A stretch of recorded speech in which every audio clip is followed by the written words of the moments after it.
સમાચારમાં આગળ વાત કરીએ લીલિયાની તો લીલિયા મોટા પોલીસ સ્ટેશન ખાતે ભાવનગર રેન્જ પોલીસ મહાનિરીક્ષક ગૌતમ પરમાર તથા અમરેલી જિલ્લા પોલીસ અધિક્ષક હિમકરસિંહની સૂચના મુજબ તથા નાયબ પોલીસ અધિક્ષક જેપી ભંડારી અમરેલી વિભાગ અમરેલી તથા TH Patel circle police inspector અમરેલીના જરૂરી માર્ગદર્શન હેઠળ અમરેલી જિલ્લામાં દરેક પોલીસ સ્ટેશન ખાતે લોકોમાં સાયબર ક્રાઇમ અંતર્ગત જનજાગૃતિ સેમિનારનું આયોજન કરવામાં આવ્યું છે. સૂચના થઈ આવેલ હોય જે અંતર્ગત SR Gohil police sub inspector Liliya police સ્ટેશનના અધ્યક્ષમાં police sub inspector JM Kadchha cyber crime police station Amreli દ્વારા તારીખ 5/10/2023ના રોજ સાયબર ક્રાઇમ સેમિનારનું આયોજન કરવામાં આવેલું હતું.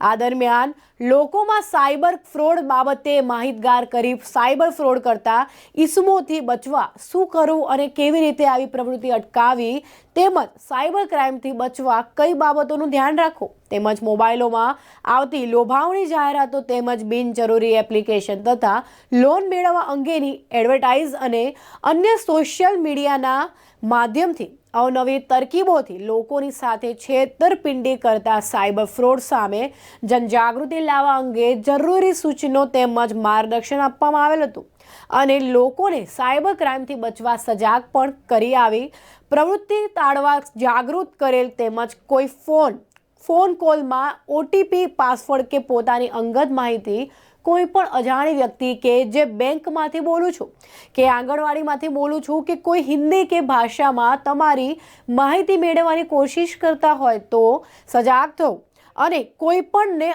અંગત માહિતી OTP પાસવર્ડ કે અન્ય માહિતી આપવી નહીં કે કોઈ પણ અજાણી લિંક ક્લિક નહીં કરવી તથા અન્ય કોઈ રીતે ફસાવવાની કોશિશ કરતા તેમજ કોઈ અજાણ્યા ન્યૂડ વિડીયો કોલ તેમજ WhatsApp કોલ કે અન્ય ફોન કોલ આવતા હોય તો તેનાથી બચવા અને કોઈ પણ અંગત માહિતી નહીં આપવા કે કોઈ પણ જાતના દબાણમાં આવી રૂપિયા માંગે તો નહીં આપવા તથા અજાણી સ્કીમની લાલચમાં આવી કોઈ પણના ખાતામાં ઓનલાઈન પૈસા ટ્રાન્સફર નહીં કરવા તથા બેંક ખાતાની માહિતી ન આપવી કે કોઈ બેંકમાં પૈસા નહીં મોકલવા જાગૃત કરવામાં આવેલ હતું તથા આવી ભૂલ થઈ ગયેલ હોય તો તુરંત સ્ટેટ સાયબર ક્રાઇમ ગાંધીનગર ખાતે ટોલ ફ્રી નંબર 1930 ઉપર સંપર્ક કરવા જાહેર જનતાને અનુરોધ કરવામાં આવેલ હતું તેમજ સાયબર ક્રાઇમ અંગે લોકોમાં જાગૃતિ લાવવા અંગે માર્ગદર્શન પણ આપવામાં આવેલ હતું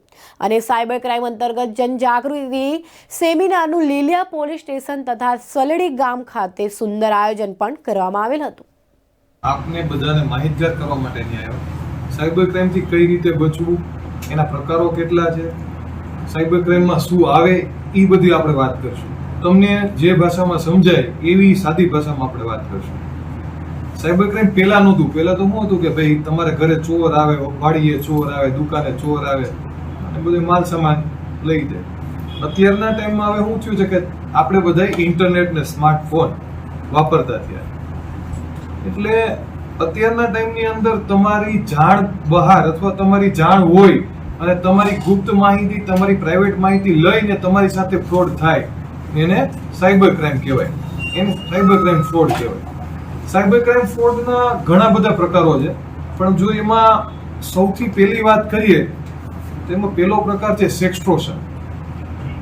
આપણે 5-6 પ્રકારની વાત કરશું પણ જે પહેલો પ્રકાર શું કામ આપણે એને લઈએ છીએ સેક્સટોર્શન એ હું તમને કહું. બાકી બધા એની આપણે વાત કરશું ને એમાં માણસોના ખાલી રૂપિયા જ જાય. આ સેક્સટોર્શન વાત એવી છે કે જેમાં માણસનો જીવ જાય. મારા એકાઉન્ટમાં જેટલા ખર્ચા હોય ને નામના એ બધા એની મોકલે. આ ભાઈની અટક પટેલ હોય તો એમના ફેસબુક એકાઉન્ટમાં જેટલા પટેલ હોય એટલી મોકલે. સાહેબની અટક ગોહિલ છે તો જેટલા ફેસબુકમાં ગોહિલ હોય એ બધા મોકલે. શું કામ? તો એને એમ થાય કે એના કાકા, મોટા બાપુ, માસી, ભાઈ એ બધા હશે.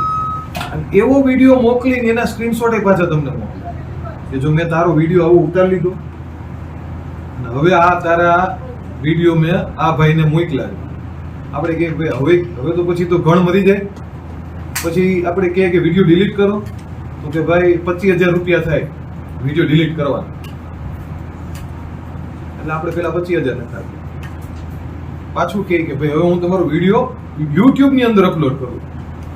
ઈ તો ખ્યાલ છે ને બધું યુટ્યુબ એમાં તો જગ જાહેર બધાને દેખાય કે મનસુખભાઈએ શું કૃત્ય કર્યું.